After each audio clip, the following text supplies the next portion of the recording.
Dear confreres and dear sisters, we are in the last day of our retreat. And this morning I am taking up to share with you an unusual topic. Well, but it's a very important topic. The topic of spiritual direction, or let us call it spiritual accompaniment, which is an indispensable service for progress in spiritual life. Progress in spiritual life. Without spiritual direction, without spiritual guidance, we cannot progress in spiritual life. Well, today we don't speak about spiritual direction, but we have spiritual accompaniment or spiritual guidance, etc.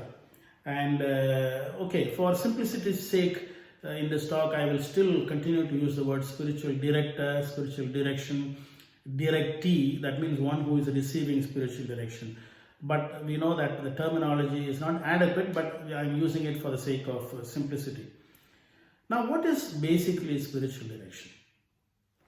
It is seeking the way that God is acting in my life. God is constantly at work. Jesus said, "My Father is always working, therefore I am also working." And where is God working? Not merely somewhere in the stars. He works in you and in me. In my history. He is not just the God of the history of Israel. He is the God of my history, my story. He is working in my life as much as He has been working in the Bible, in the history of the people of God. Therefore, God is the hero of my history. More than me, God is the hero of my mystery. But I may be unaware of His workings in my own life.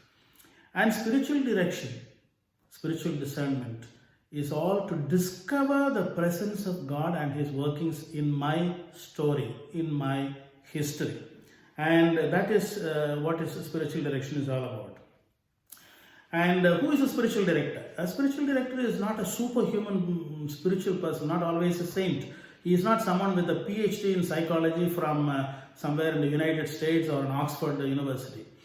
He is also a seeker of God in his own story. If a person, a priest or even a lay person or even a lady, someone who is mature than us, who is a seeker after God's presence in his or her own life, that person can be a wonderful spiritual director, spiritual spiritual companion. And what is spiritual direction actually? Spiritual direction is therefore faith sharing. Faith sharing. Faith sharing is not merely reciting the credo together, that I believe in God the Father Almighty. No. What is faith? Faith is the fact I believe that God is at work in me. We share a lot of things. We share space, we share jokes, we share news, we share ideas, we share projects. But we religious who are supposed to be experts in faith sharing do so little of that. We do not share with each other how God is at work in us personally, in our communities, in our province, in our congregation, and in the church. We do not really concentrate on that topic. Spiritual direction, spiritual guidance is a moment for sharing faith. The director and the directee, both of them share their faith, and therefore they strengthen each other. Both of them grow together. It is not merely the spiritual directee who grows. The spiritual director also grows in his faith due to this faith sharing. Spiritual direction, therefore, is faith sharing, which is the deepest level of sharing. More than even sharing of emotions, feelings, and things like that. Okay, spiritual direction is not just between two people. It is a relationship of two people with a third party. The third party is the Lord Himself. It is not that you and me, we feel at home with each other and therefore I will direct you and you will be my directee. No. We seek together to understand how the Lord is working in our lives. And in that, the director, who is, let's say, possibly a more mature person, is sharing the way in which God has directed him, God is directing him or her, so that the directee also learns how to perceive or discern the presence of God in his or her life. That is spiritual direction. It is not manifestation, it is not counseling, it is not merely going for a formality, it is not merely confession. All this may be part of spiritual direction, but it is not just these. It is more than that. As I said, it is faith sharing. Why have I taken up this topic today? Because in the congregation, spiritual direction practice has gone down very, very seriously, very dangerously. We have become highly superficial people because we have given up spiritual direction. And that is one of the big maladies in our congregation today, and I suppose in many other congregations too. And our general chapter GC 28 says that the new solution has to indispensably access spiritual direction. Lifelong spiritual direction. It's not only just in the novitiate and immediately the post-novitiate, afterwards we give up. A study among the formation houses in the congregation by the Department of Formation has brought out the truth that most, let's say the large number of solutions, give up the habit of spiritual direction or reduce it to something very formal and just do something called manifestation and do not really access spiritual direction. So let us, I want to give you a few details about what a director is, what a directee is, and what are the things that are important to be said in the spiritual direction, and signs of progress in spiritual life, and continuity in spiritual direction. These are, I think, important. I chose to speak about this in this retreat because this is something we need to continue after the retreat, and if we have not been accessing spiritual direction, it is urgent to begin. Otherwise, we are like sick people struck with the leprosy, but we don't realize that we have leprosy. Therefore, we don't treat it, and therefore it keeps on increasing. We will become superficial and sick spiritually if we are not accessing regular spiritual direction. And other aspects of spiritual direction, like going for the sacrament of reconciliation, etc. So, what are the characteristics of the director, the spiritual director? He respects the uniqueness of the directee. He listens with total attention to the verbal and non-verbal communication of the directee. He discerns with the directee, not for the directee. He does not say, you wait, I'll tell you what you should do. No. He listens to the directee and discerns the will of God in his life along with the directee. He is an assistant rather than a dictator. Therefore, the name director itself is a misnomer, but as I said, we are using it because we are used to using that term.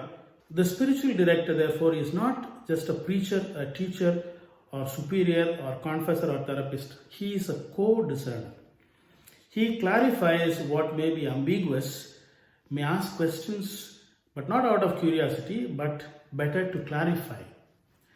And at a later stage, he may confront and challenge and call forth for the best in the spiritual directee. So, but not he is not a person who right from the beginning challenges the spiritual directee. He leads towards practical application to life. He guards against delusions in spiritual life, supports aridity in spiritual life, etc. The spiritual director does not make decisions for the spiritual directee, but leads him or her to make their own decisions. The spiritual directee is not an immature person who pushes on to the director and say, you tell me what I should do, I will do that. Sometimes we may ask for suggestions, but one has to take responsibility for his own or her own life. The spiritual director is not someone on whom you can put on all your burdens and you be at peace. The spiritual director preserves, very important, confidentiality.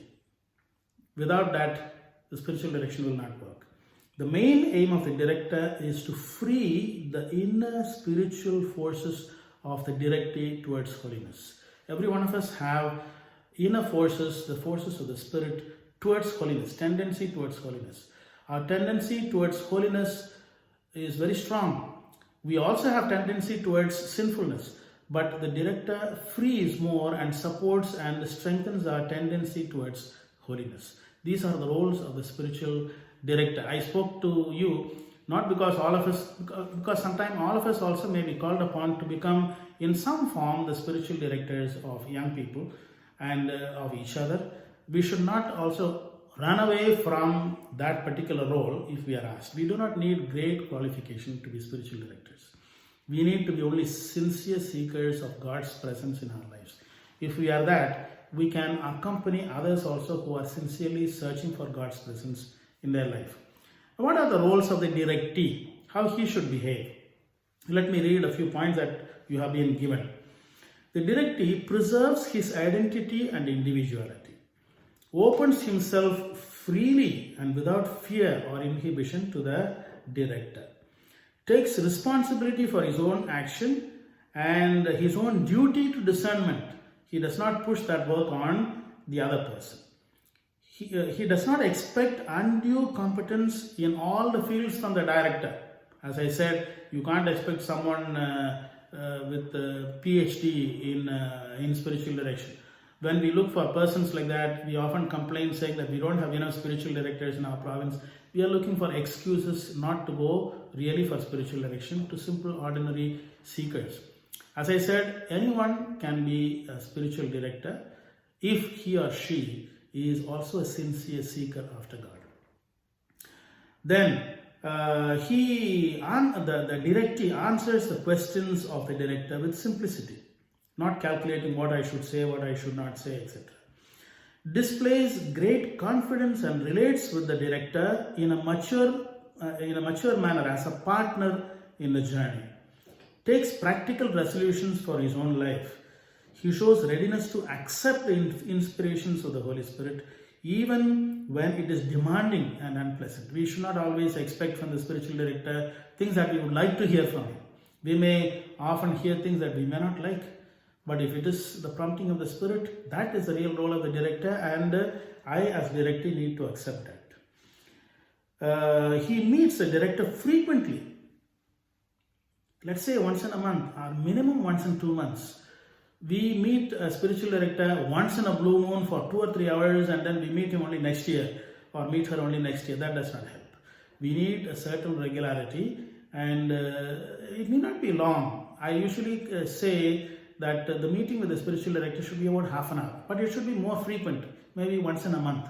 Half an hour once in a month is helpful, more helpful than 3 hours every 5 months, every 4 months. So this frequency is also important. If the person is not available nearby, today there are so many means by which we can contact the person and talk to the person directly through the instruments of internet, social media, means of communication, etc., etc. Therefore, he is faithful in regularly meeting the spiritual director. The director cannot force the directee to come to him regularly. Of course, he can suggest, but the directee should take it as a pleasure for himself. Spiritual direction, my dear confreres, is a right and a pleasure. It is not a duty and a pain. It is a right of every Christian and every solution to have spiritual direction. And no superiors can block that, saying you have to come only to me, don't go to this person, don't get that person, etc., etc. We have a right to spend some time in spiritual direction, in spite of the fact that we may be doing practical training or may be involved in a regular work. But spiritual direction is our right and our pleasure. It is not a pain. Those who have enjoyed spiritual direction will know that they will be willingly go, they will be longing for it. And that is the way that we should approach spiritual direction. Important areas to discuss with the spiritual director in spiritual direction. First, prayer life.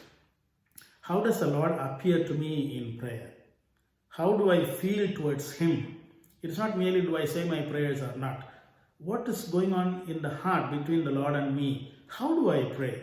What is the relationship that I feel with the Lord and with the saints, with Our Lady, etc. in prayer? Secondly, we need to share the motive forces in our lives. Motive forces in our life. What are the central motors in my life that influence my day-to-day decision making? Am I driven by my own desires and impulses, or am I drawn by the grace of God which is at work in me? which is at work in me. We should first of all firmly believe that God is at work in us. Thirdly, the life of love. All of us have a life of love. Somewhat open, somewhat hidden. What is my first love? And what is it that I love most in my life? Who are the people who I love most in my life? Are there inordinate affections, deviant affections in my life that are not in coherence with my first love, which is supposed to be the love for the Lord Himself and for the poor? Fourthly, we need to share in spiritual direction our tendencies and habits rather than individual acts. Individual acts will automatically come. But what are my tendencies and habits towards virtue? Towards virtue, not only towards sinfulness, but also towards sinfulness. What are my tendencies towards sinfulness and habits towards sinfulness? The direction of the main emotions in me, like fear, guilt, anger, and worry. What are the things that I'm primarily afraid of? What do I feel guilty about? What angers me in my life? What worries me constantly? What makes me anxious? These are matters for spiritual direction. Ideologies that guide my thinking and my action. Ideologies. I may have various other types of ideologies rather than merely the gospel ideology. My own idea of priesthood. My own idea of mission in the church. My own idea of authority. How I related to the authority. My practice of the vows. Chastity, poverty, and obedience. And the community living. These are all important aspects that we need to share in a spiritual direction. Okay. Because of the profound nature of sharing in spiritual direction, often it is likely that there would be a close relationship formed between the director and the directee. We come closer to each other. But the director must take care not to personalize this relationship and make it a kind of emotional relationship between the director and the directee. Particularly when it happens between a man and a woman, the director or the directee, one of them is a woman, one of them is a male.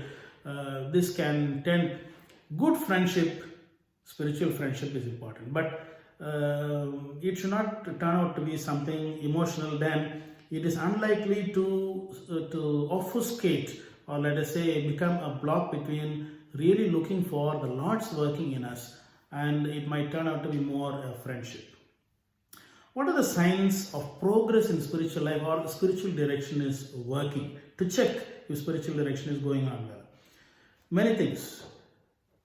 General improvement in life. Life is the acid test of spiritual progress. It is not the feeling, but it is life.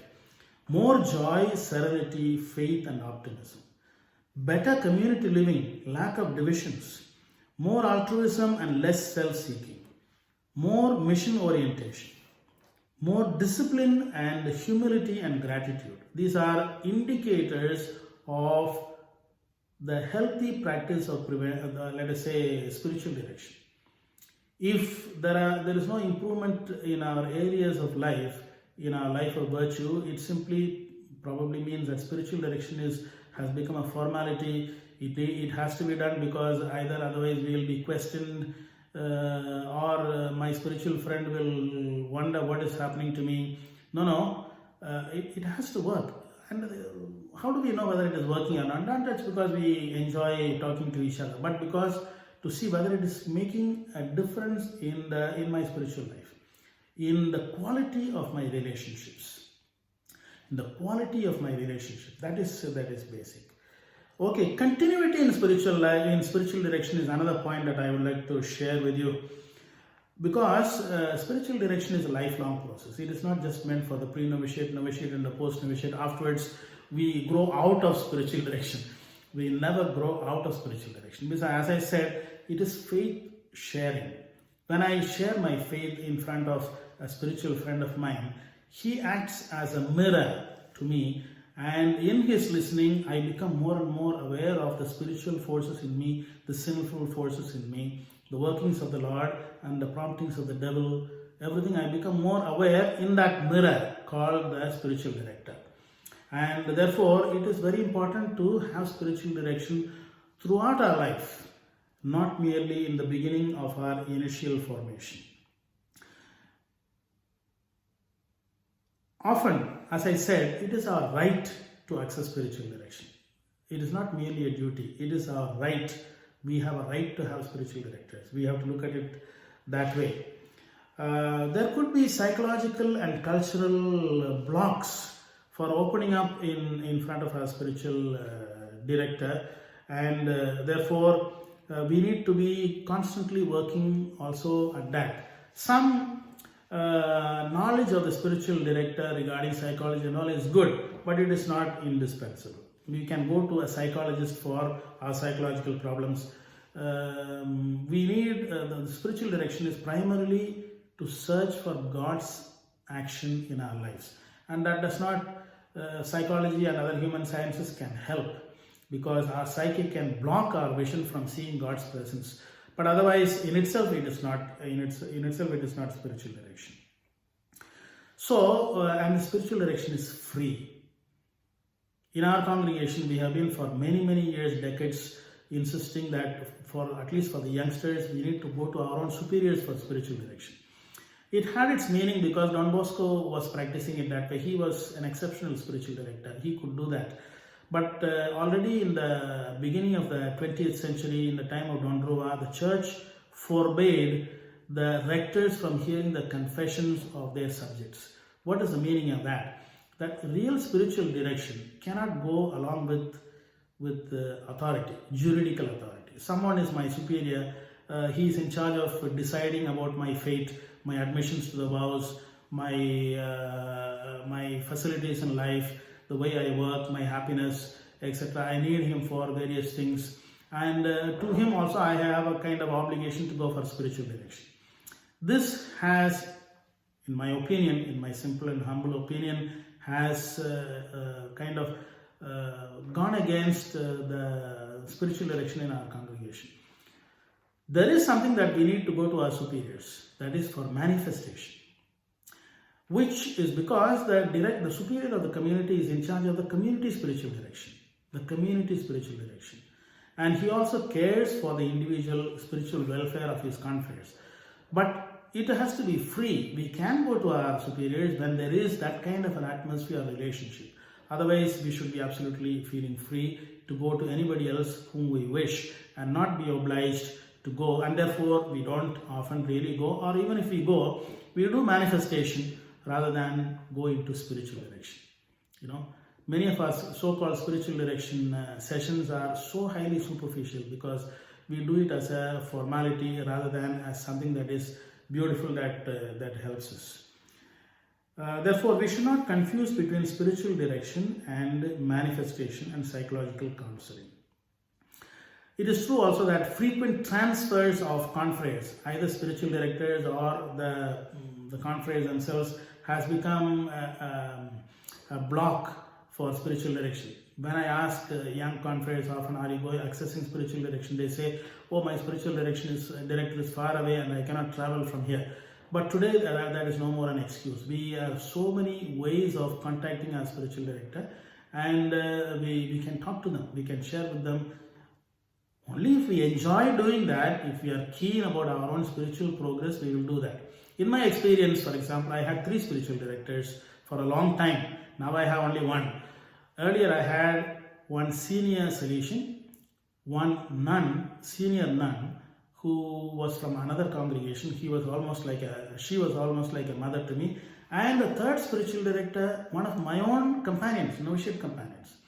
And whenever I got a chance to meet any of these 3, I would share with them my spiritual life, the same to everybody. It is not like something was reserved for this man, something for the other person. No. It was. I found it very helpful.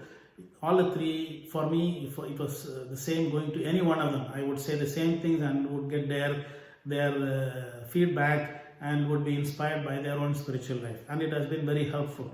It also helps us to make spiritual direction more constantly. Basically, we will all find the way of continuing spiritual direction if we love it and enjoy it. Otherwise, we will always find excuses for not going for it. It is simply that. So, dear confreres and sisters, we should think of the moments in our salvation history that we have truly enjoyed spiritual direction. Recall that to your mind and go back to that practice. That is a very important factor. If from this retreat we at least go away after a good confession with a firm resolve to constantly access spiritual direction, that would already be a great improvement. Secondly, I invite you to meditate on the Gospels. How, particularly two passages I suggest, the disciples journeying to Emmaus and how Jesus Christ accompanied them. That's a great spiritual direction, spiritual accompaniment story. And another one is the dialogue of Jesus with the Samaritan woman. That also has been a great process in which Jesus guides that woman spiritually to come out of herself, to find the presence of God in her life, etc. Thus, we can very profitably reflect on these passages. But the primary thing is that we need to renew the resolve for accessing spiritual direction, spiritual guidance willingly and with pleasure, as it is a right that is given to us by the church and by the congregation. Thank you. God bless you.